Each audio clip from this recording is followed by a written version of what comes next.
দেশের আলোচিত নারী উদ্যোক্তা ও ইনফ্লুয়েন্সার রোবায়াত ফাতিমা তনির স্বামী শাহাদত হোসাইন মারা গেছেন। ইন্না লিল্লাহি ওয়া ইন্না ইলাইহি রাজিউন।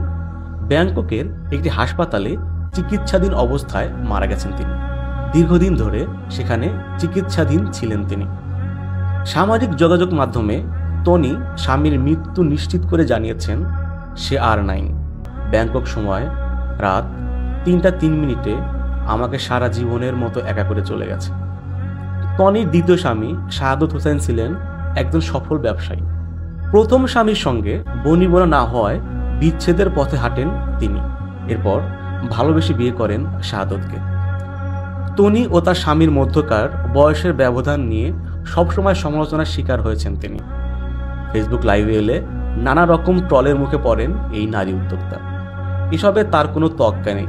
তিনি দিন শেষে নিজের ঘরে শান্তিতে থাকতে চান বলেই অভিমত দিয়েছেন নানা সংবাদ মাধ্যমে। বর্তমানে ফ্যাশন হাউস সানভিজ বাই তনি এর স্বত্বাধিকারী তিনি। সারা দেশে তার 12টি শোরুম রয়েছে।